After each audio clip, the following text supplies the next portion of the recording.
Okay now, kids, clap your hands like there's no tomorrow. That's right.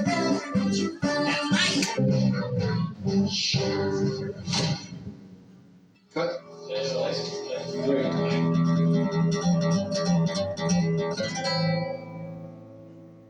I thought that when I read the script that it was original. I thought it was absurd. I like things that are absurd. I found it hilarious and potentially terrifying. It's kind of a multi-genre movie, you know? A lot of people could say it's horror. It's definitely got some comedy elements. It's got action. It's a Pale Rider meets Killer Clowns from Outer Space. It's kind of a collision of different genres, from the ridiculous to the sublime, you might say. Where'd you say you're from? He doesn't really have a name. He's sort of a man with no name. But in the script, he's referred to as the janitor because he gets into a situation where he can't pay for his car, which has been damaged.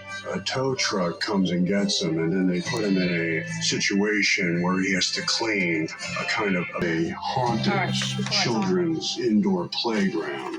Unbeknownst to the janitor, a satanic cult has put their souls into these animatronic animals, and they like to feed on people.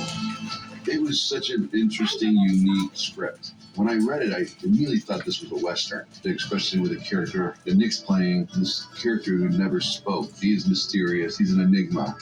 And so the idea of making the Chronics be the bad guys and Nick being the cowboy who rides into town and cleans up the town.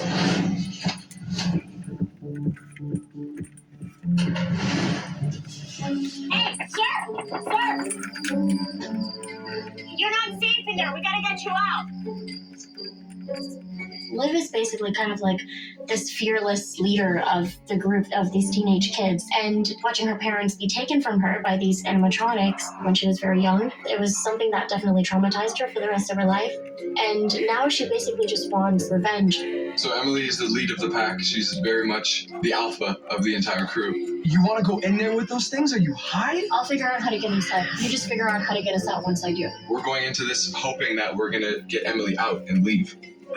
But it's going to be fairly gruesome.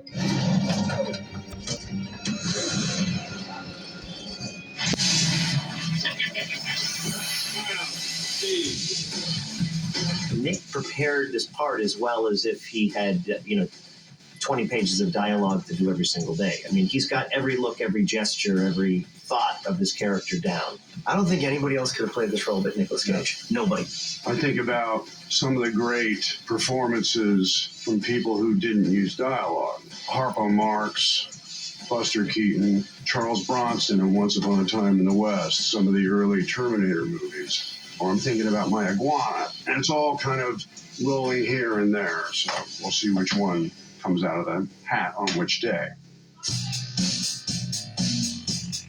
The challenge of this project was to create a whole world of characters that all had to look like they're part of the same show. Start them out as cute and then turn them into something menacing. We use foam fabrication for the majority of the creatures. We cut out the foam, we glue it together. It's hollow, so you can put stuff inside of it. Some of the characters are covered with fake fur and a liquid neoprene. The lines are fed into the hands. One controls the